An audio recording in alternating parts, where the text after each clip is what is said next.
Oh, enggak apa-apa. Matikan lampu sebentar enggak apa-apa. Oke, sebentar ya. Oke. Eh, ini.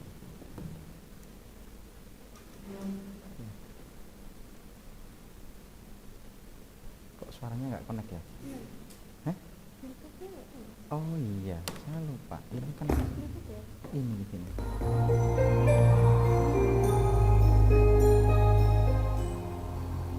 Oke. Mohon izin sebentar mumpung Pak Kirom yang menggawangi di apa namanya? Di Jenang 33 membalas WA saya, maka saya menyampaikan sekalian sebelum kita mulai ke materi ini ya. Ini saya mau jawab bahwa dari luar Jawa sowan hari Sabtu ya Pak Mujid ya? Sabtu.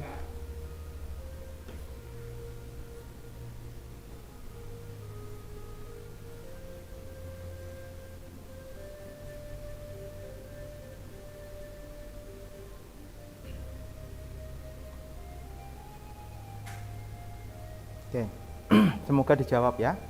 Karena beliau-beliau orang-orang sibuk. Kalau saya sih bukan orang sibuk ya. Baik, teman-teman mohon izin. Inilah fisik saya, inilah saya.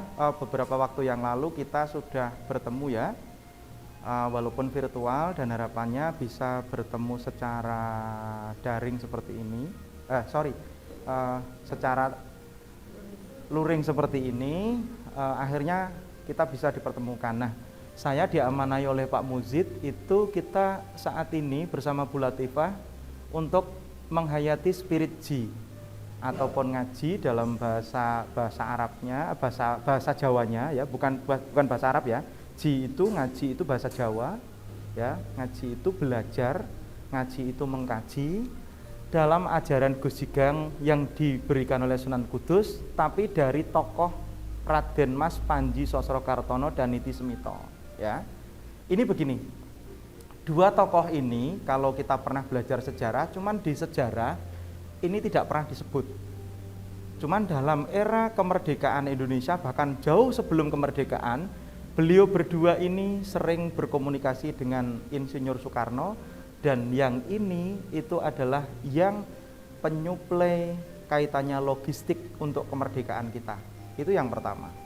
Kalau yang ini adalah pendiri pertama pergerakan pemuda Indonesia yang diawali di luar negeri itu, dan sehingga sampai meninggalnya pun Pak Karno dengan spesialnya, nanti di slide itu ada, mengantarkan jenazah beliau dari Bandung ke Semarang, Semarang dibawa ke Kudus dan di Kaliputu ini. Nanti kalau teman-teman pengen menengok, kalau belum sampai sana, silahkan nanti saya antar. Kebetulan juru kuncinya saya kenal juga. Ya, karena yang menjaga bukan keluarga, tapi dipasrahkan orang lain. Tapi itu di makam keluarga pribadi dan kita bisa berkunjung ke sana. Oh, ini makamnya. Orang hebat dulu yang diakui oleh dunia, tidak hanya Indonesia. Itu namanya Sosrokartono. Oke, membahas di situ. Ini nama saya sudah kenal. Ini yang rencananya 2 minggu ke depan akan kita kunjungi, benar ya Pak? Nah, ini di desa ini, ya. Nah, sama di sini di nomor 2 ini praktek gangnya saya, ya. Dan kalau yang ini itu sebenarnya yang pernah disebut Pak Muzid, bahwa di sini juga ada yang sebenarnya kaitannya dengan kebinekaan Nusantara. Di sini tempat lahir saya itu ada tokoh yang namanya Samin Surosentiko, di mana ini juga pejuang kemerdekaan yang melawan penjajah dengan cara membangkang tanpa peperangan. Ya. Yang di sini itu juga di Denmark ini ya, bukan di Denmark ya. Ini juga ada nilai-nilai filosofis yang diserap oleh Sosrokartono ini. Nah, jadi ada 4 tempat tinggal ini yang saya tinggali. Kalau di tengah tinggal di dunia maya ada di 3 tempat ini ya. Oke, sampai di sini paham? Oke, baik. Ya, kan begitu sekarang ya eranya. Oke, nah ini kita mau refleksi ini. Mohon izin teman-teman, kita sudah habis makan, sudah habis berdoa. Bagi yang muslim tadi melaksanakan sholat, bagi yang non muslim mungkin melaksanakan sesuai dengan agama dan keyakinan masing-masing. Alangkah indahnya kita bareng-bareng berdoa seperti biasa. Kalau Pak Gud kasih refleksi, Pak Gud kasih training, itu biasanya memang kita awali dengan doa harapan besar kita. Sang Kholik, Sang Maha Kuasa itu mengamini dan memberikan kemudahan, kelancaran dan keberkahan bagi perjalanan kita selanjutnya, baik perjalanan spiritual maupun perjalanan pribadi maupun perjalanan karir. Setuju ya? Oke, mohon izin. Silakan dirunjukkan kepalanya sebentar. Bismillahirrahmanirrahim. Teman-teman, sekali lagi saya akan memimpin doa ini hanya menggunakan bahasa Indonesia. Mungkin juga saya campur dengan sedikit tuntunan agama saya, agama Islam, bagi yang non-Muslim untuk mohon mengikuti. Ya. Ini saya yakini bahwa hadis ini berlaku untuk siapapun, tidak hanya untuk teman-teman yang Muslim saja. Agamanya apapun, ketika kita berdoa memohon kepada Sang Khalik, kepada Tuhan kita, maka Tuhan kita pasti akan mengabulkan. Dengan catatan kita benar-benar memohon dengan rendah diri, memohon dengan serendah-rendahnya, bahwa kita merasa paling lemah, maka Allah akan memberikan pertolongan, maka Tuhan akan memberikan pertolongan.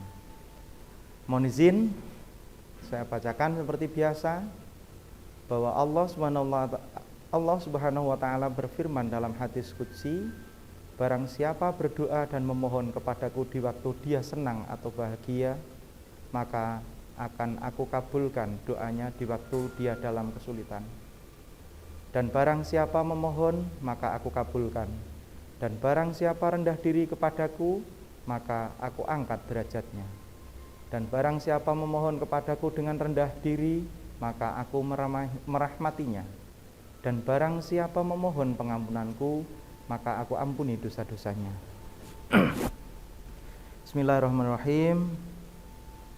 Kawan-kawanku semua dari berbagai macam perguruan tinggi dari luar kampus UMK yang saya hormati, saya sayangi dan saya banggakan. Beberapa minggu yang lalu kita masih berpelukan dengan kedua orang tua kita. Kita mencium tangannya seraya kita diantar ke bandara masing-masing dengan tujuan satu, menuntut ilmu melalui media modul Nusantara ini. Semua bisa berjalan lancar, mereka selalu mendoakan kita, maka alangkah baiknya kita juga berdoa untuk diri kita dan berdoa untuk kedua orang tua kita, agar kita dalam melaksanakan tugas ini benar-benar mendapatkan berkahnya. Amin, Allahumma amin. Bismillahirrahmanirrahim.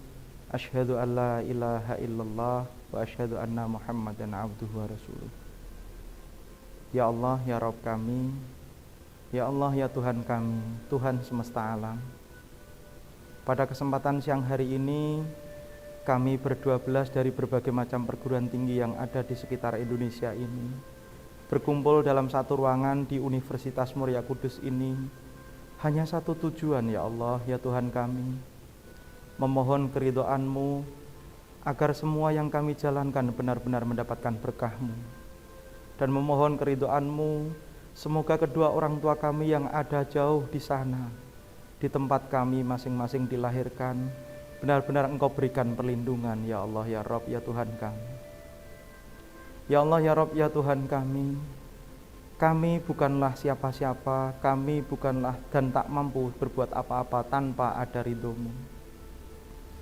Kami pada kesempatan siang hari ini dan selanjutnya hanya bisa memohon, berikanlah kemudahan, berikanlah keselamatan, berikanlah kesuksesan serta keberkahan, ya Allah, ya Rabb, dalam mengambil sebuah intisari dari modul Nusantara ini.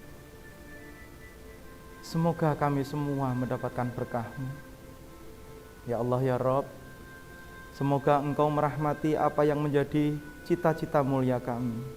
Semoga Engkau merindhoi sehingga kami nanti pulang sampai ke tempat kami masing-masing, kami masih diberikan kemudahan, kami masih diberikan kesuksesan, dan sehingga kami menjadi sarjana sesuai dengan keilmuan yang kita miliki dan bisa membahagiakan kedua orang tua kami, ya Allah, ya Rabb. Ya Allah, ya Rabb, pada kesempatan siang hari ini kami akan belajar tentang bagaimana perjuangan Raden Mas Panji Sosokartono dan Niti Semito dalam belajar, dan dalam mempraktekkan dalam kehidupan nyata ini, ya Allah. Ya Allah, ya Rabb, ya Tuhan kami hanya hamba-Mu yang lemah, kami hanya hamba-Mu yang dhaif. Dengan kekuatan yang Engkau berikan, dengan kekuatan yang Engkau ridhoi, maka kami akan berhasil. Dan manakala Engkau tidak meridhoi, maka kemana lagi kami harus berharap, ya Allah. Rabbana Rabbana dzalamna anfusana wa illam taghfir lana wa tarhamna lanakunanna minal khasirin. Rabbana atina fid dunya hasanah wa fil akhirati hasanah wa qina adzabannar. Amin amin ya rabbal alamin. Al-Fatihah.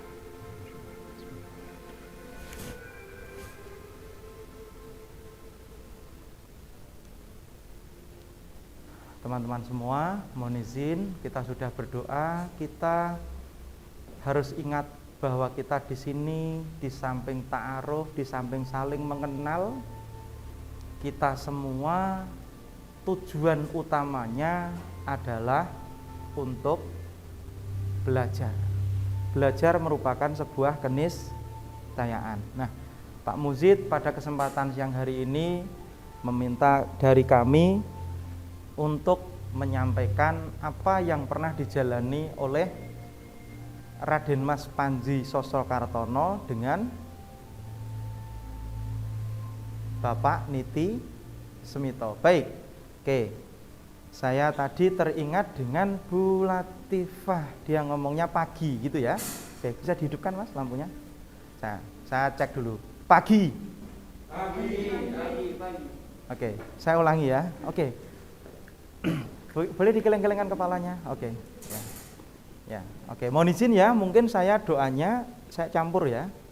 Tapi bukan berarti saya harus mengajak teman-teman harus jadi kayak saya, enggak ya. Tapi biar apa yang kita akan pelajari beberapa slide ke depan ini benar-benar kita bisa dapat gitu ya. Oke. Pagi. Oke. Kita belajar yang pertama dulu, yang ringan-ringan dulu ya. Oke, setuju? Oke, ini kan kita mau belajar tentang perjalanan kisah jinnya atau kisah belajarnya Niti Semito, benar? Oke, ada yang sudah tahu Niti Semito itu terkenalnya adalah pengusaha rokok, ya, pengusaha rokok. Oke, di dalam kelas ini apapun jurusan teman-teman, siapa yang bercita-cita ingin jadi pengusaha? Pengusaha. Oke. Pengusaha, bisnis, pengusaha. Oke. Pebisnis 1, 2, 3, 4. Oke, mau nanya, bisnisnya tentang? Bisnis lebih ke passive income gitu, kayak mungkin buat suatu kos-kosan atau ternak. Oke, kos-kosan atau ternak. Good. Oke. Tadi bisnis ya? Oke. Kuliner. Keren. Kuliner sama budaya. Amin. Saya mau jadi sosio dan ekopreneur di bidang pertanian. Bidang pertanian. Good. Peternakan, pertanian, kuliner. Sudah diramu jadi satu. Oke. Bidang makanan kuliner ya. Sudah ada target menjadi peternaknya, ada menjadi distributor hasil pertaniannya, ada yang pengolah kulinernya. Ada juga yang lain yang belum punya bayang-bayang untuk jadi usaha, jadi penikmat. Ya. Kalau nanti jadi pengusaha semua nggak ada yang beli ya. Ya, oke ya. Bener ya? Bener enggak? Oke. Tapi alangkah lebih baiknya, walaupun belum punya cita-cita, yuk kita belajar. Siapakah Niti Semito itu? Setuju ya? Oke. Ini orangnya. Nah, ini tanggal lahirnya, ya. Meninggalnya ini. Tapi di masa kecil itu namanya adalah Rosdi. Ya. Dia berubah jadi Niti Semito itu sejak usia 17 tahun. Ya.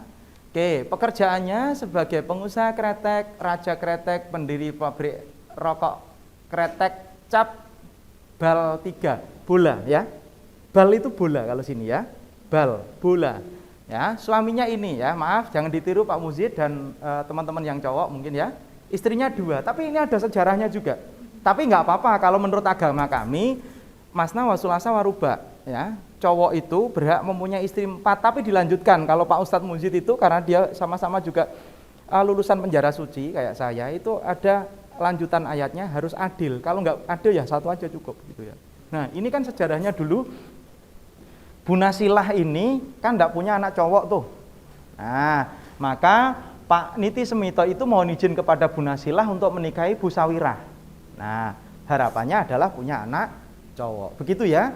Terus kok bisa tahu Pak? Ya kepo aja saya gitu ya. Gitu. Ya oke ya. Saya lanjutkan sekarang. Nah, ini ya. Ini orang asli Janggalan Kudus ya. Tugasnya Pak Muzid nanti adalah mengajak teman-teman jalan-jalan ke Janggalan. Janggalan itu sebelah mana? Oh, Bu Latifah. Oke, Bu Latifah. Kan bisa main ke Janggalan, di sana juga ada desa wisatanya juga. Nah, Boleh nanti. Tapi ini Oke. Janggalan atau Jagalan juga, Pak? Janggalan, Bu. Janggalan, memang asli Janggalan beliaunya. Ya, orang Janggalan. Dan ini ya Ibu Rusdi, ibunya Pak Niti Semito itu namanya Bu Markanah, ya.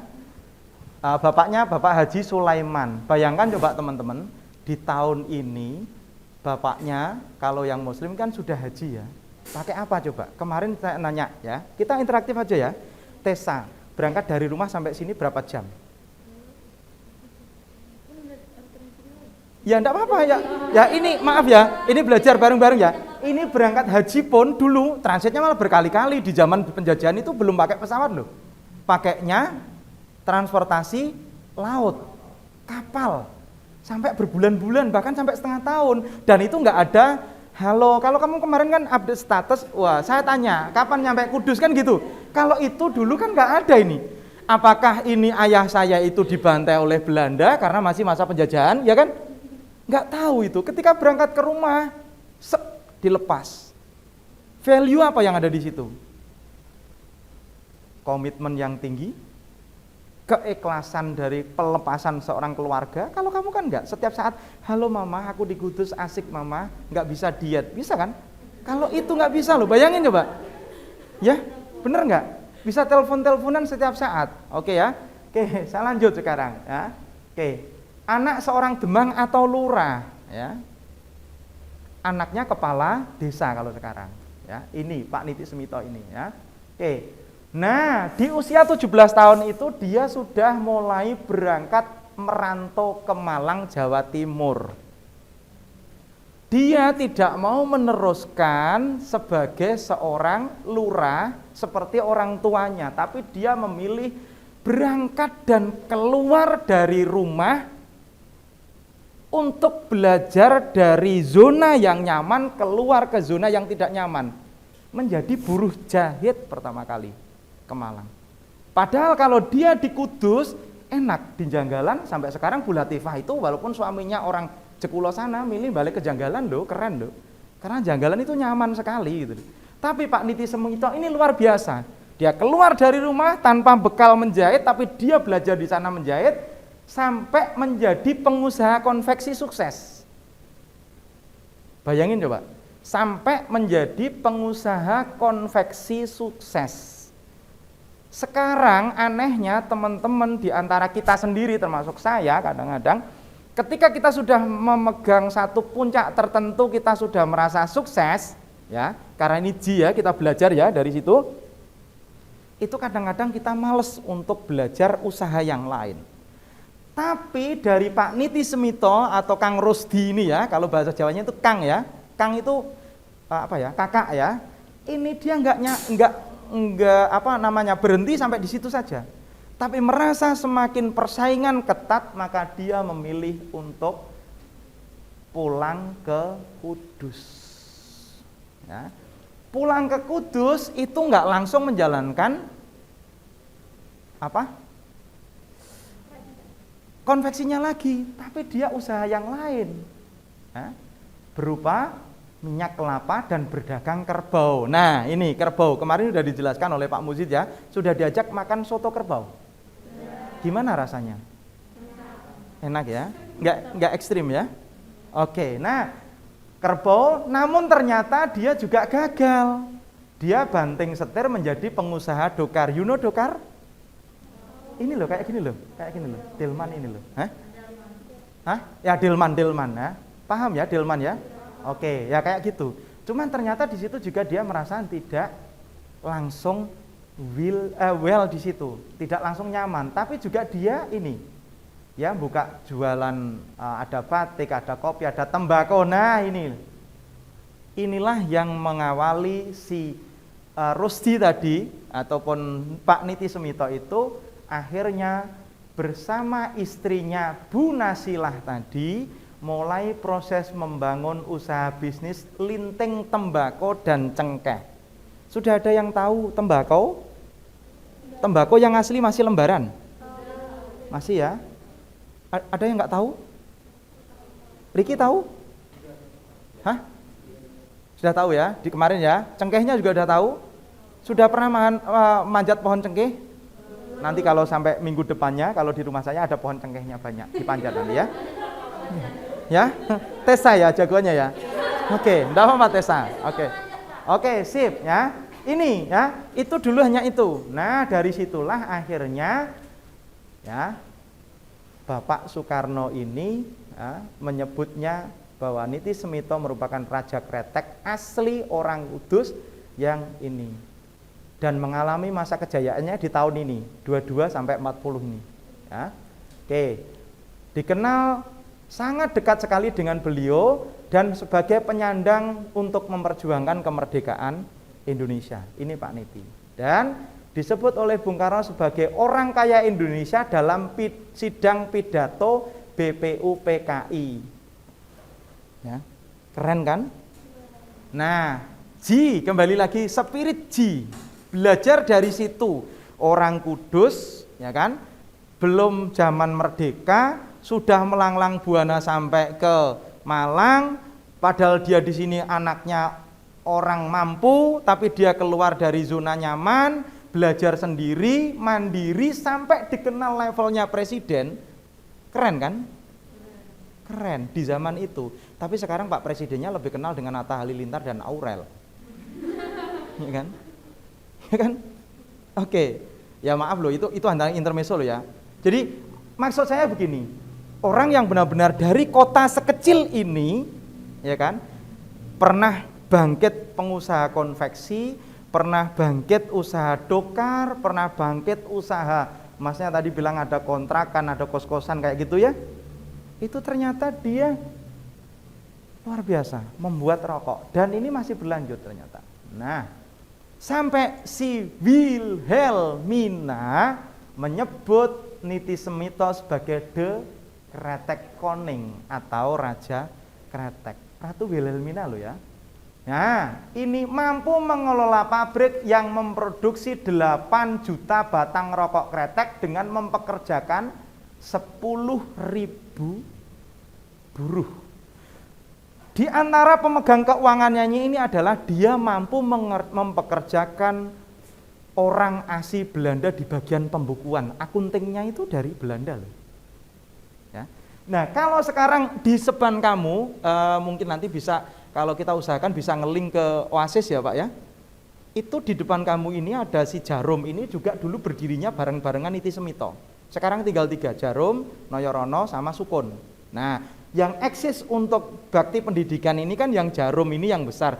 Di situ ada sebuah mesin di mana itu satu mesinnya satu menit bisa memproduksi 16.000 batang atau berapa tanpa manusia. Di sini banyak menggunakan robot. Itu di Jarum, oke ya.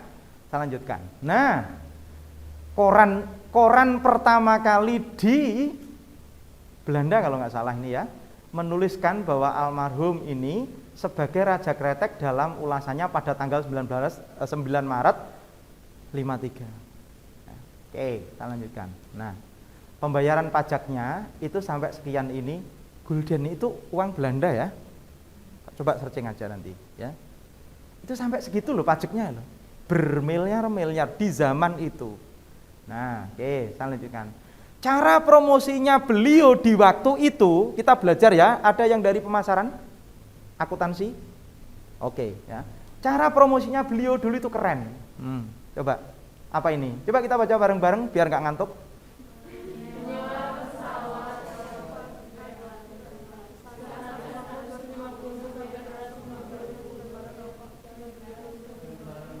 Keren kan? Ya. Dia sudah bisa menyewa. Bayangkan coba di zaman itu, maaf ya, mungkin kalau di zamanan saya dengan Pak Muzid itu ketika ada pesawat terbang lewat itu pasti bilang, "Oh, minta uangnya dong," gitu. Terjadi di zaman kamu? Angkat tangan kanannya, coba diangkat.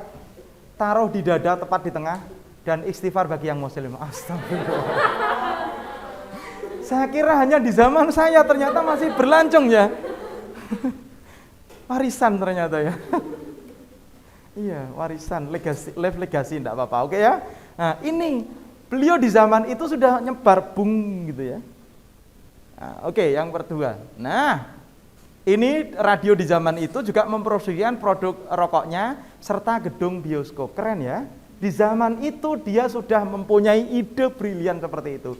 Pertanyaannya sekarang, teman-teman yang di zaman modern seperti ini, sudahkah mempunyai pemikiran brilian sebrilian Niti Semito? Oke. Tangan kanannya di atas, trik. Sebelah Tessa nunjuk sini, sini nunjuk sini. Sering, ayo tunjuk, ting, kamu nunjuk. Begitu diikuti belakangnya. Nunjuk. Nah, ya benar, kamu ke sini, sini. Begitu juga yang sana nunjuk sini. Ayo, kamu sini. Nah. Oke. Sekarang bilang ke mereka, bro, ayo ngomong, bro. Apakah kamu, ya, yang cewek sis ya, sorry ya, ya. Apakah kamu sudah punya pemikiran sebrilian Niti Semito?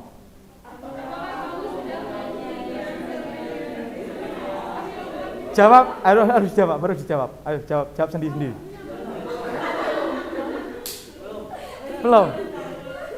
Belum. Oke, pertanyaan selanjutnya. Kalau belum, kapan kamu mau sebrilian itu?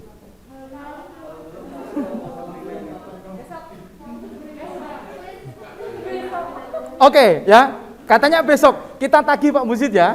Ya oke. Iya kan? Loh, setuju kan? Oke, saya lanjutkan sekarang. Nah, sekarang ternyata si Jarum itu dan ya perusahaan rokok besar-besar itu sekarang kan masih menjadi donatur untuk sepak bola ya. Nah, ini ternyata ngikutnya di Niti Semito di zaman itu loh. Ya.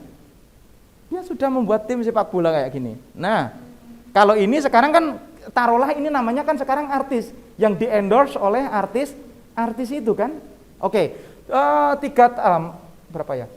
tahun yang lalu saya pernah diundang di Oasis ini. Ternyata si Jarum itu sampai promosinya itu sejeli mungkin mengikuti jejaknya Niti Semito itu untuk eksistensi itu di salah satu film Hollywood ketika pemeran utamanya Tom Cruise atau siapa itu menggunakan rokok ketika film laga itu rokok itu lepas ngeletak ya di lantai itu sampai di capture di situ di zoom loh ditunjukkan bahwa ternyata rokok kita itu sudah go internasional. Efeknya itu efek dari itu luar biasa ternyata. Ya, ini salah satu ciri belajarnya pengusaha. Sampai sedetail seribet itu. Kamu baru di cancel jadwalnya, mungkin untuk terbangnya. Ini gimana ini? Ya, bener ya? Siapa kemarin? Mana Bim? Gimana Bim? Ya, oke ya, lanjut. Nah, ini juga dia di waktu itu loh ya, maaf ya, di waktu itu membagikan souvenir itu langsung dari Jepang loh. Pesennya tidak di Indonesia, termasuk mencetak bungkus rokoknya itu untuk menghindari pemalsuan itu langsung dari Jepang loh. Pertanyaannya, aduh ditanya lagi kan gitu ya. Iya kan? Di zaman itu komunikasinya Pak Niti Semito menggunakan apa coba? Surat kan? Telegram katanya ya, surat ya. Oke, surat. Yang kayak di Korea Utara yang ada kode-kodenya coding. Ya, coding ya. Oke, sekarang kita gabungkan ke kita. Yes. Tessa dan kawan-kawan. Wes iki wae lah, Ki. Tak kasih kontrak kuliah. Langsung hilang ya Ki ya. Waduh ini apa ini ya? Padahal di zaman modern ya. Oke, kan gitu. Nah, pertanyaannya sudahkah kita punya bayangan bisa sebrilian Niti Semito? Keren ya? Oke, luar biasa. Dan besok kalau nanti dijawab oleh Pak Kirom, minimal kita melihat miniaturnya rumah yang dibuatkan untuk kedua putra-putrinya itu tadi, yang dari dua istri itu kan rumah kembar yang dulu terkenal di sebelahnya Menara Kudus itu kan, di situ. Oke ya. Selanjutnya sekarang kita belajar ke siapa ini? mohon izin, ini kemarin juga sudah disampaikan Pak Muzid, tapi kita akan mungkin menyoroti dari sisi lain, ya. Oke. Nih lahirnya, nih Raden Mas Panji, kan tadi saya tulis RMP ya. RMP itu bukan anu loh Ki, bukan tempat rekod musik itu bukan ya. Ya, bukan ya Ki. Kiki katanya kan artis. Ya, katanya lo enggak apa-apa kan gitu. Nah, ini kan ya, ini Raden Mas Panji Sosrokartono. Nah, pekerjaannya ini ya dikenal atas ini ya. Ini kemarin juga sudah disampaikan Pak Mujid tapi saya sampaikan lagi. Oke. Clear ya. Nih. Sebagai putra ini ya dari Raden Mas Aryo Sosrodiningrat atau Bupati Jepara. Nah, itu adalah cicitnya. Beliau orang Jepara dan sebenarnya ya serius, dia orang Jepara dan ini adalah kakak kandungnya dari Raden Ajeng Kartini ya. Kalau Raden Ajeng Kartini diambil oleh Bupati Rembang, makamnya ada di Bulu Mantingan arah Blora sana. Nanti kalau ada waktu dan ada dananya tuntut Pak Muzid untuk ke sana ya. Nanti tak antar. Saya tahu tempatnya kok. Tenang aja ya. Ya, pokoknya nanya aja. Mumpung di sini Pak Muzid harus kita suruh antar ya. Tadi kan yang Niti Semito kan ke Janggalan, ke Bu Latifah. Oke kan? Clear ya? Ya, nanti yang ke Raden Mas Panji Sosrokartono makamnya ada di sebelah sini, sama-sama sediritan dengan UMK ini loh, Kaliputu, ya kan? Terus nanti kan kalau ke makam Kartini kan ke sana. Paling enggak kan nanti yang perempuan-perempuan ini kan emansipasi wanita. Akhirnya si Tessa bisa sampai berdampingan dengan Kartini sejati, kan begitu? Walaupun hanya makamnya kan begitu. Bener kan? Pengen kan? Deket banget nanti nonton Pak Mujid ya. Oke. Ya kan? Loh serius, beneran. Ternyata di Jawa Tengah di sekitar area Kudus ini banyak sekali tokoh-tokoh yang luar biasa. Oke, jangan kamu balik loh. Pertanyaannya, apakah Pak Kud sudah seperti itu? Tak titik nanti ya. Ya, oke, ya kita lanjutkan. Nah, ini ya, dia ini pertama sekolahnya di Jepara, terus ke Semarang. Karena hasilnya yang sangat luar biasa ini, maka dia lanjut ke kemarin Pak Mujid menyampaikan kemana? Ke Belanda ya? Oke, ya, lanjut aja. Nah, nih terus kok sama terus, Bu? Oke. Nah, ini kita lanjut ke sini aja. Sorry ya, warnanya harusnya diganti ya, Bu. Enggak apa-apa ya. Kiprah perjuangan di luar negeri. Nah, ini ya.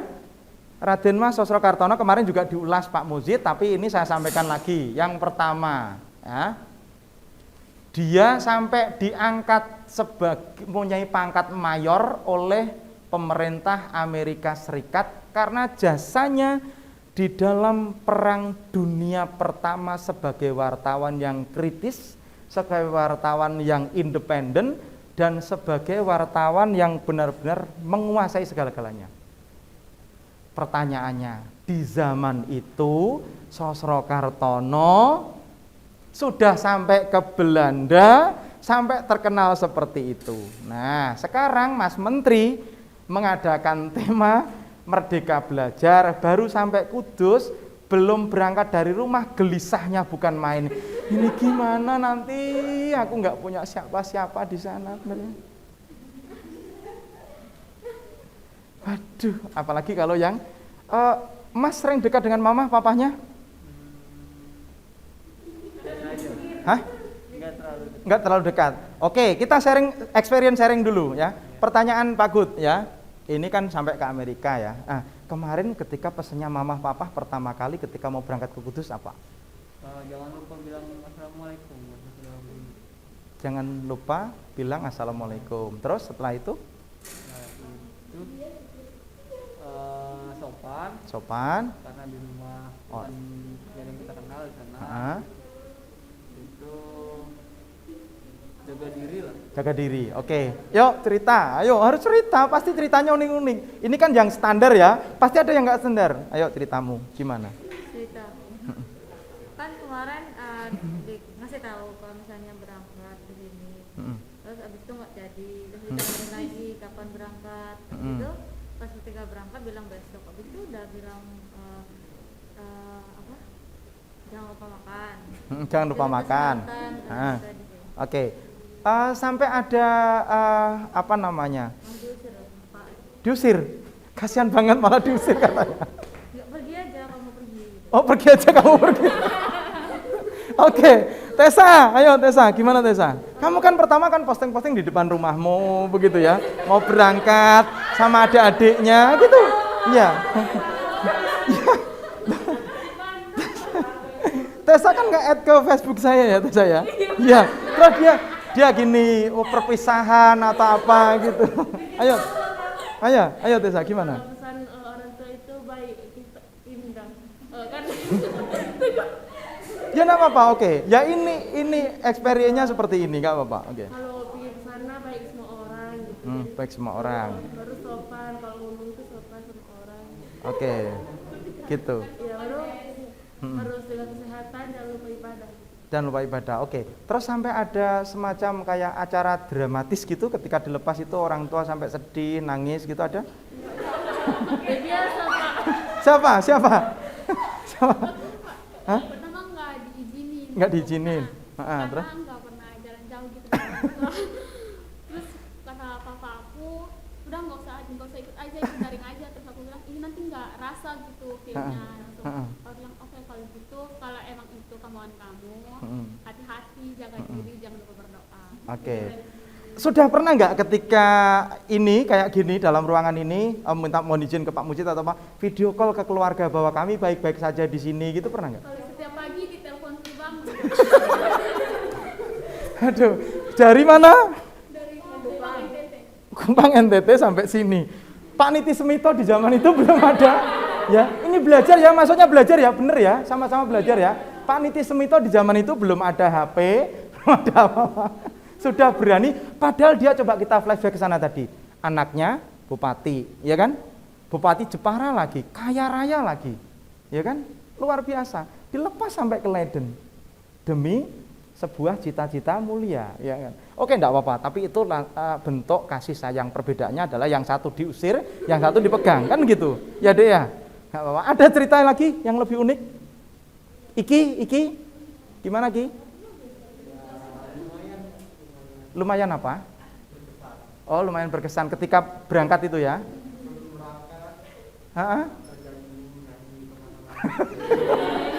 Ya, nanti semoga ini ada undangan ke panggung juga ya di Kudus ya. Oke, ya saya lanjutkan ya.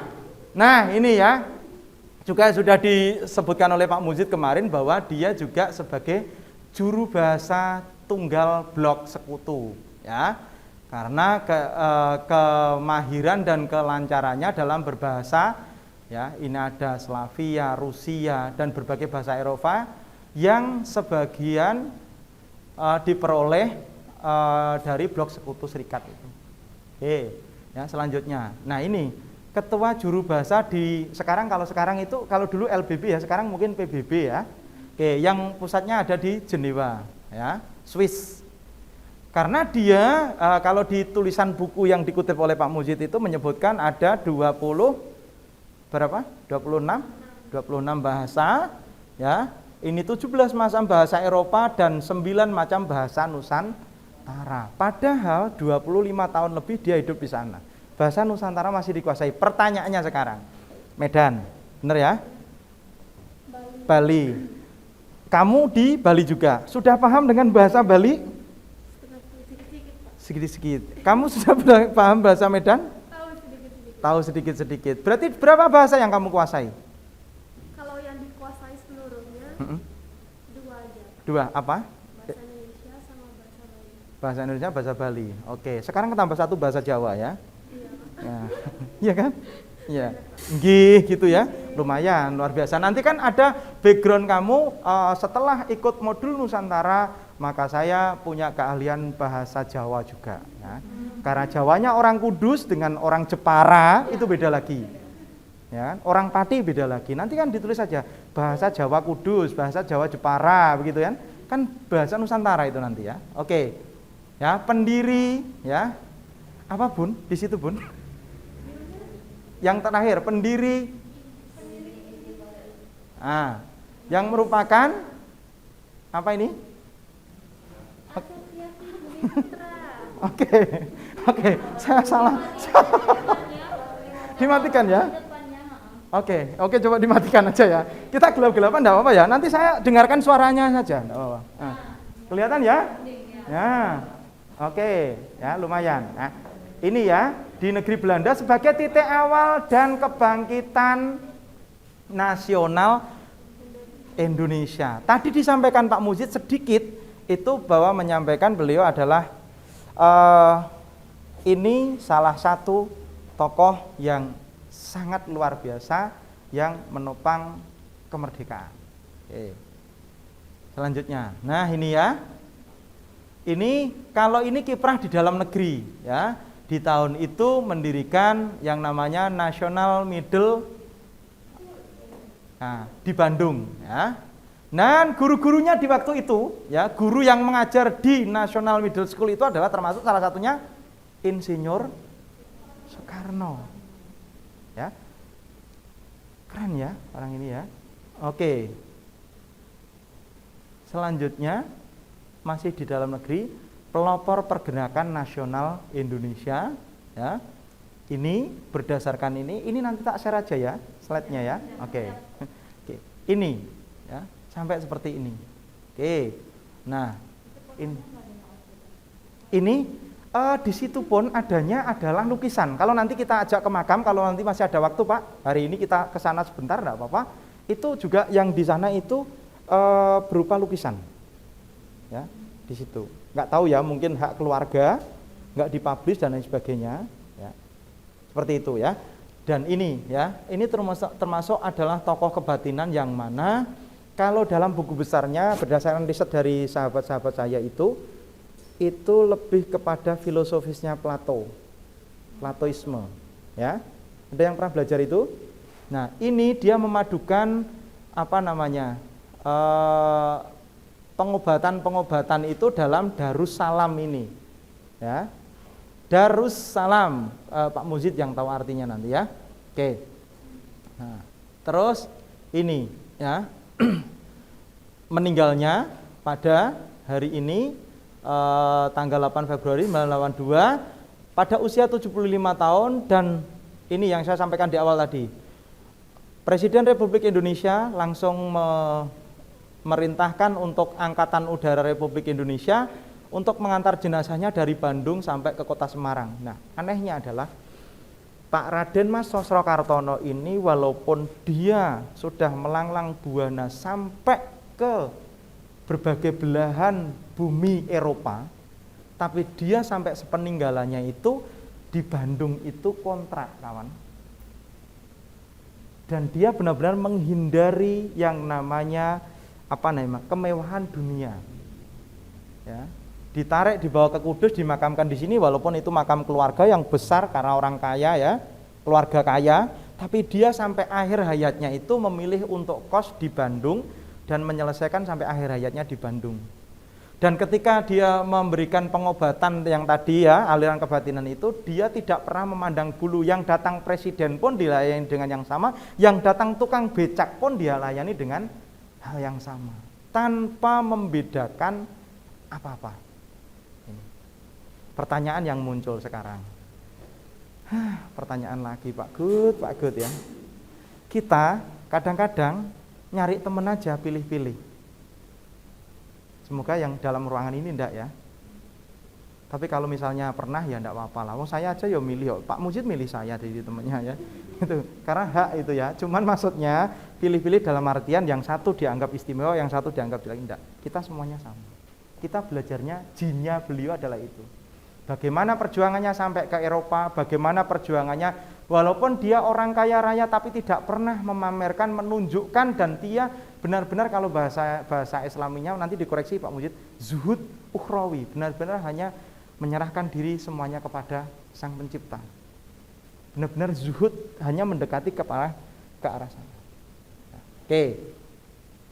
Nah, ini ya pokok ajarannya. Oke, saya baca dari sini Bu, mohon izin. Sama. Oke, pokok ajarannya ya saya baca dari sini. Yang pertama itu adalah ilmu catur murti yang merupakan pedoman atau pegangan hidup Raden Mas Panji Surakartono dalam tindakannya sehari-hari. Menurut peneliti ini di tahun 1974, catur murti adalah sebagai upaya bersatunya pikiran, perasaan, dan perkataan. Nah, pernah ketika SMA ikut pramuka? Dasar Dharma yang ke-10 apa? Keren ya, Dewa Pramuka pasti ya. Nah, oke. Ya. Iki keren ya. Berarti iki itu benar-benar suci dalam pikiran, perkataan, dan perbuatan. Kalau dia pas nyanyi dangdutnya itu kok ya, pernah nyanyi dangdut iki? Sering. Oh, genrenya dangdut iki. Berarti kamu sesuai ya antara pikiran, perkataan, dan perbuatan ketika nyanyi, misalnya nyanyi sedang dikhianati pacar gitu ya, berarti benar itu terjadi pada kamu. Oh, kadang-kadang enggak, kadang-kadang. Yang penting menjiwai ya. Tapi harapannya di sini sesuai dengan tadi yang dikatakan, suci dalam pikiran, perkataan, dan perbuatan. Aliran kebatinan pokok ajaran yang diajarkan oleh Raden Mas Sosrokartono itu berharap kepada kita semua itu agar antara lisan kita, antara apa yang ada di isi kepala kita dengan antara yang kita actionkan itu sama. Ya. Tidak ada apa kalau bahasanya anak sekarang kemunafikan. Tidak ada dusta di antara kita. Ayo, sekarang siapa yang sering gitu? Ini sudah mulai nunjuk-nunjuk nih ya. Yang kemarin katanya mau bawa oleh-oleh dari negaranya masing-masing mana, cuman diposting aja. Ini dari mana? Ini dari mana? Saya berharap ya Allah semoga nanti sampai saya ini, ternyata nggak sampai-sampai ya. Oke. Oke, bukan ya, nggak nyari itu ya. Oke ya, ini yang pertama, ilmu catur murti. Inti core dari ini mengajarkan kepada kita apapun agamanya, harapannya adalah antara yang ada di isi kepala dengan yang diucapkan dan dengan yang diactionkan atau perilaku itu sama. Sekarang saya nanya, di agama kamu ngajarin gitu enggak? Iya Pak, kalau di saya ada namanya mirip konsep Trikaya Parisudha. Oke. Sekarang konsepmu, ayo Sa, apa lah? Loh, Tessa kan non muslim juga ya, ayo. Katanya aku suruh rajin ibadah loh kamu loh. Ayo Sa.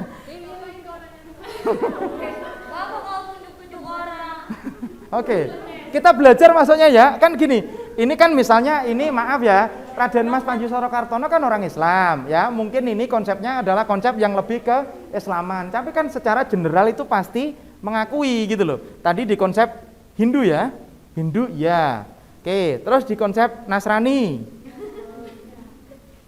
ngajarin gitu enggak? Harus sesuai gitu ya, oke, kalau nggak sesuai, dosa, sama kan? Oke, Buddha. Ucapan, perbuatan, pikiran baik, benar. Harus benar. Oke, setuju. Muslim? Oke, gimana? Oke. Saya kurang pengetahuan juga sih Pak tentang seperti ini. Oh gitu. Iya. Oke, gini. Konsep kita beragama, ya, kita orang Muslim itu setuju enggak dengan ini? Antara pikiran, perkataan, dan perbuatan itu harus sama. Setuju ya? Oke, situ aja ya, sudah sampai situ. Daripada nanti pusing ya. Oke. Lu kan enak ya. Tadi kan udah tak sebutkan di awal, Riki, Rara nggak usah pusing. Nanti kita sambil jalan, yang penting kamu pulang bisa konversi nilai, kan gitu. Ya kan? Daripada dia pusing ngurusin nggak ada job selama 2 bulan, ya kan? Oke. Yang kedua, nah ini ya, kalau kemarin Pak Muzib itu menyampaikan ada apa namanya filosofi sang alif, ya ini tambahan penjelasan dari saya ya. Sang alif ya, alif menggambarkan kenyataan atau kasunyatan kalau bahasa Jawanya, yang merupakan perpaduan dan kesatuan 4 faal jiwa, yang itu pikiran, perasaan, perkataan, dan perbuatan. Nah ini di alif itu ada 4 komponen. 1 putih adalah keseimbangan, perlindungan dan kedamaian. 2 hitam adalah apa Bu di situ? Pengendalian diri. Oke. Sorry, terus? kreativitas, Ha. Ha. Ha. Ha. Ha.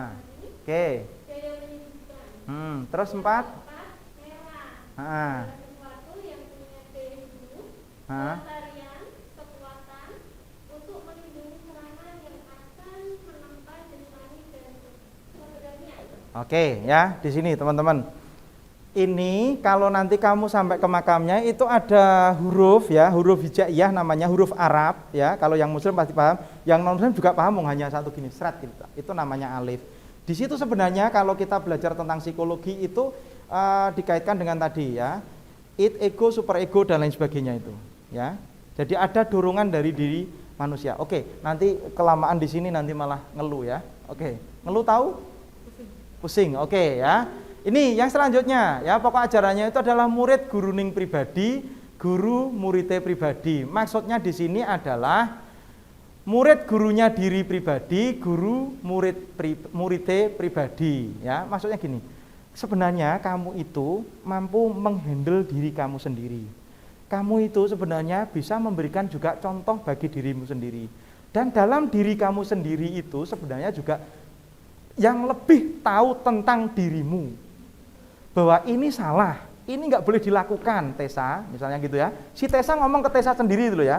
Tapi kadang-kadang Tessa yang lain itu, alah nggak apa-apa dikit tok gitu ya. Jadi akhirnya, aduh Tessa kamu kok begini, kan gitu. Paham ya? Maksudnya di situ. Jadi akhirnya terjadi pergulatan yang sangat luar biasa, yang itulah sumber sutris. You know sutris? Stres. Ya. Karena itu tadi, Anda itu kadang-kadang ini mengikuti yang mana ya? Ini saya tahu bahwa ini salah, gitu. Tapi nggak apa-apa deh dikit gitu kadang-kadang. Nanti tobat lagi gitu. Tapi setelah tobat nanti lagi gitu. Ya. Ini yang nggak boleh ya. Oke, selanjutnya ya. Ini kemarin sudah disampaikan Pak Muzid ya, ilmu kantong kosong. Ya bener ya? Udah? Belum sampai ini ya. Ya, oke ya. Yang pertama ya, ini ilmu kantong kosong itu adalah mengosongkan diri pribadi dari pamrih dan menolong sesama manusia. Intinya gini, jadi kita itu ketika menolong seseorang itu tanpa ada embel-embel apa-apa, seperti yang dilakukan oleh Sosro Kartono. Sosro Kartono sampai akhir hayatnya masih dikontrakan, dan dia walaupun 26 bahasa dan taruhlah kalau orang sekarang itu paling tenar ya, di zaman itu sudah bisa sampai ke, dan mahasiswa pertama kali yang bisa keluar negeri sampai ke Belanda. Taruhlah kamu baru mahasiswa pertama kali yang masuk ke Kudus ya, dan itu dibiayai transportnya ya. Ya itu. Nah ini tapi dia itu benar-benar mengosongkan diri pribadi dari pamrih. Artinya saya itu enggak bisa apa-apa. Saya itu tidak punya apa-apa. Jadi ketika saya menolong seseorang itu benar-benar murni menolong, apapun agamanya. Karena dia menolong itu tidak memperhatikan siapa yang datang, dari mana sukunya, dari apa keyakinannya, apa agamanya. Ini si Sosro Kartono.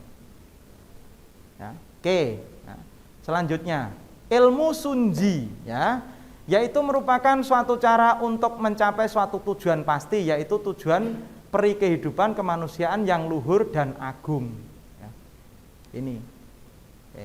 Selanjutnya ini sugih tanpa bondo sudah disampaikan ya. Oke. Kalau yang ini digdaya tanpa haji sudah disampaikan. Digdaya sudah. Oke ya. Ngeluruk tanpa bolo sudah. Sudah. Oke. Nah, menang tanpa ngasorake. Menang tanpa ngasorake. Sudah ya. Oke, nah, terima mawi pasrah, ya, sudah mengajarkan bahwa untuk mencapai ketentraman dalam menjalani kehidupan dengan cara mengembangkan sikap hidup terhadap apa yang terjadi pada masa lalu manusia untuk mengikhlaskannya tanpa adanya penyesalan sebagai pelajaran di kemudian hari. Sudah? Oke, terima mawi pasrah. Jadi ya gini. Menerima dengan ikhlas intinya gitu, menerima dengan tulus tanpa diembeli-embeli. Misalnya gini, oke sah, ikhlas enggak sah? ya sebenarnya saya sih ikhlas. Lah kalau kalimat masih ya sebenarnya sih saya ikhlas, itu berarti belum ikhlas. Itu loh, kalau diaplikasikan ke dunia sekarang ya, kalau ini terlalu jauh misalnya terlalu filosofis banget gitu ya, harus menguras isi otak gitu ya. Jadi intinya gitu. Jadi ketika kalau misalnya Iki kamu ikhlas meninggalkan pekerjaan kamu selama 2 bulan misalnya gitu. Ya ikhlas sih Pak, tapi nah kalau masih ada tapinya walaupun hanya 1 kata, ini berarti belum termasuk terima mawi pasrah, itu belum. Berat ya ternyata ya. Oke, saya lanjutkan. Nah, iki langgeng tan ono susah, tan ono seneng. Nah, oke, ini sudah disampaikan Pak Mujid belum? Belum? Belum ya? Oke, ya, saya lanjutkan ya. Nah, ananeng apa Bu? Yang ini? Manteng anang sugeng jeneng ya. Abadi tiada duka, tiada suka. Terus oke, ya. Ini maksudnya adalah fenomena batin yang selalu memadukan perasaan susah seneng yang bersifat sementara demi terciptanya ketenangan batin yang sebenarnya tanpa diselimuti atribut-atribut dunia sehingga batin kosong dan pamrih yang khusyuk mendekatkan diri pada Tuhan yang Maha Esa atau Tuhan yang Maha Agung demi mencapai kelanggengan hidup. Nah, ini ya hampir mirip dengan tadi ya. Oke, saya lanjutkan. Nah, ngupasi padang ing peteng sudah disampaikan? Oke, ngupasi padang ing peteng seneng ing sengsara tunggaling sewu yuta. Mengandung pemaknaan dimanapun kau temukan kegelapan maka terangilah, dimanapun kau temukan kesengsaraan maka berilah kesenangan. Janganlah berhenti melakukan tugas itu karena berjuta-juta orang yang membutuhkan cahaya terang dari dan apa Bu? Sinar kebahagiaan. Teman-teman gini, kita belajar dari ini yang disampaikan oleh sosok Kartono, harapannya gini, kita jadi mahasiswa, kita nanti jadi sarjana, apapun profesinya, kita itu nggak boleh menang-menangan sendiri, satu, ya, nggak boleh misalnya gini, Tessa sudah jadi sarjana, sudah pulang dari Kudus, ditanya tetangganya, gimana sih Kudus? Makanya jadi orang itu yang pinter dong, kayak saya. Nah, itu nggak boleh. Hah? Tessa banget? Enggak ya, enggak. Kan gitu ya. Atau gini misalnya Iki, Iki cowok kok kerennya kayak gitu, udah kuliah, udah jadi penyanyi, dapat bayaran, makanya jadi orang itu kayak gue dong gitu. Itu nggak boleh ya. Oke ya, benar-benar ini loh. Berjuta orang itu berharap bahwa kita itu penebar kebaikan. Intinya gitu. Apapun agamanya, sekali lagi saya garis bawahi, apapun keagamanya. Semua ajaran agama itu pasti mengajarkan kepada pengikutnya itu hal-hal yang baik. Nggak mungkin dalam Islam diajari untuk yang jelek-jelek, nggak mungkin. Dalam Kristen, dalam Hindu, dalam Buddha nggak mungkin itu. Ya orangnya saja ya sendiri yang bikin ulah itu. Balik lagi. Ya, oke, setuju ya? Oke. Nah, ini ada yang tadi apa ya? India itu Buddha ya? Aum Santi.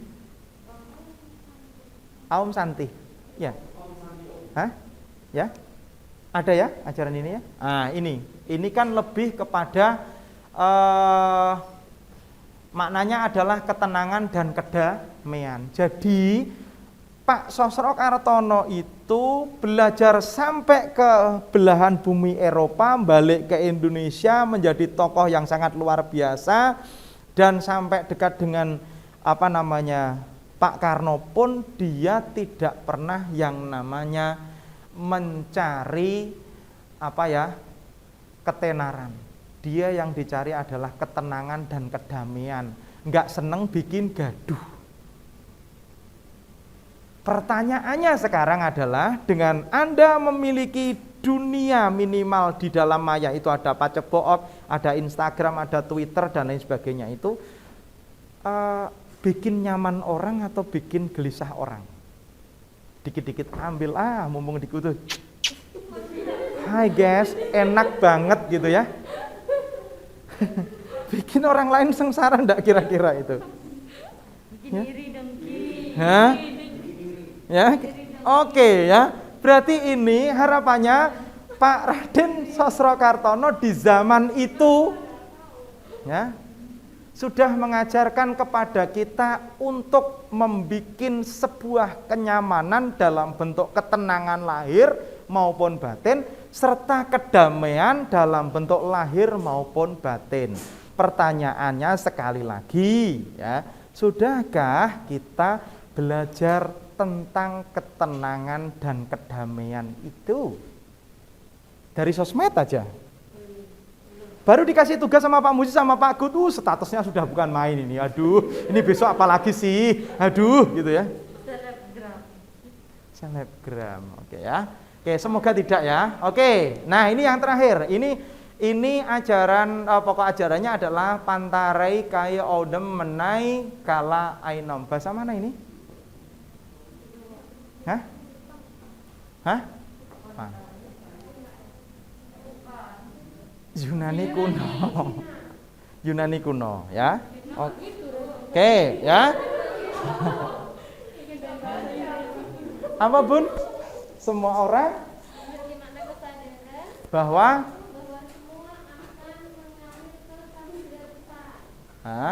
dan oke.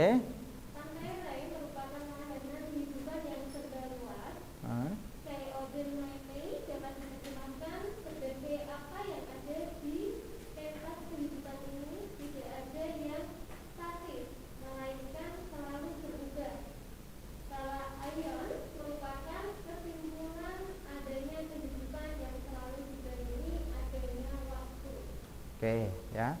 Intinya gini teman-teman. Di sini ya terakhir Raden Mas Sosrokartono sebelum meninggal itu berpesan bahwa hidup ini tidak statis, wes itu aja. Hidup ini selalu dinamis, selalu berputar, selalu berubah. Ya, mungkin hari ini Anda nyaman milih ini, ya.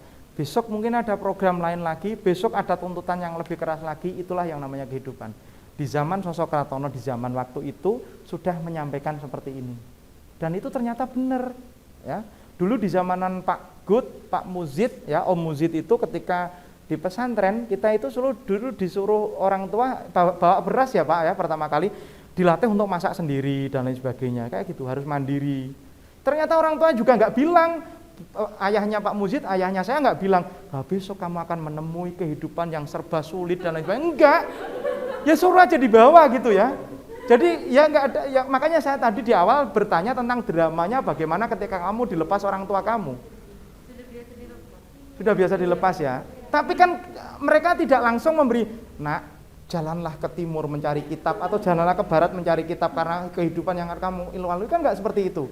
Ya ini ternyata ya, bahwa kehidupan itu selalu berubah, selalu dinamis, selalu ada perubahan dan kadang-kadang perubahan itu sangat cepat, kita belum siap, hidup itu sudah loncatannya sudah sangat luar biasa. Kalau sama saya ada juga, hidup itu anicca. Anicca itu artinya tidak kekal. Jadi Tidak? Oke. Tidak kekal. Tidak kekal, oke. Ya, Good. jadi Ya. segala sesuatu pasti akan berubah. Oke, ya, sama ya, konsepnya sama. Dalam Islam pun mengajarkan demikian. Mungkin dalam Hindu pun demikian ya. Oke ya. Oke, nah. Ya, ini ya. Ngaji atau belajar dari dua tokoh yang dapat dikelompokkan menjadi 5 subtema ini ya, teman-teman. Kesimpulannya dari apa yang saya sampaikan tadi itu, yang utama yang harus kita lakukan ketika belajar itu siapkan dari sisi afeksi. Ya. Ini afeksi belajar itu meliputi sikap dan sifat yang sangat khusus atau mendalam dan yang sangat umum atau di permukaan. Jadi ya all out lah ya. Kalau sudah niatan sampai sini apapun bentuknya, saya pasti akan dapat ilmu. Ya, dari afeksinya disiapkan, dari kognitinya, ya. Yaitu potensi kognisi dan mana-mana pribadi mahasiswa meliputi pemahaman dan akomodasi. Di sini harus kamu siapkan juga. Siap ditempatkan di mana saja, dikontrakan di mana. Makanya kadang-kadang juga telat, kadang-kadang juga nggak sesuai yang ada di rumah, kan begitu. Oke, ya. Aksi dan akuisisi, ya.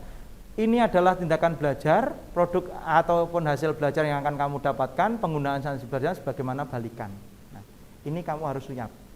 Terus selanjutnya, ini kamu harus punya daya dalam hal ini adalah daya tarik tujuan yang menyangkut ini dan menyangkut ini, ya. Oke, yang kelima butuh strategi untuk sukses, ya. Strateginya ini ya mulai dari metode, mulai dari keterampilan, dan mulai dari kebiasaan belajar. Karena hari ini yang akan menentukan kamu besoknya. Saya banyak belajar dari tokoh-tokoh yang saya sampaikan tadi, termasuk Pak Muzid juga. Pak Muzid itu orang Jepara, mondok di Kudus, kuliah di Jogja, ternyata baliknya ke Kudus. Saya lahir di Blora, mondok di Kudus, besar di Kudus. Istrinya orang luar Kudus, ternyata hidupnya di Kudus. Bisa jadi si Iki nanti juga nggak akan di sini semua. Kan ini mumpung Iki belum begitu terkenal, minta tanda tangan yang sebanyak-banyaknya. Kan begitu, ya. Oke, ya. Yang penting apa? Dalam modul Nusantara ini yang perlu dibutuhkan adalah ini. Oke, setuju ya? Butuh ya? Nah, komitmen yang kuat.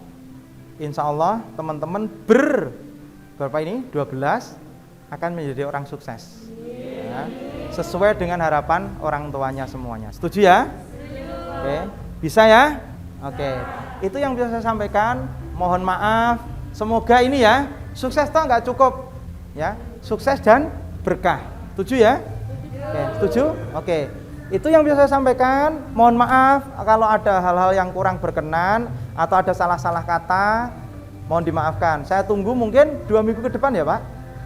Yang ke Colo itu, 10 harian ya, 10 harian ke depan nanti kita tunggu untuk refleksinya di sekitar wilayah saya, walaupun di pedesaan karena suka dengan udara pedesaan ya. Oke, setuju ya? Dan belajar tentang lintas budayanya di sana nanti, tentang rumah adatnya dan lain sebagainya, termasuk agamanya tadi ya. Oke, setuju ya? Billahi taufiq wal hidayah. Assalamualaikum warahmatullahi wabarakatuh.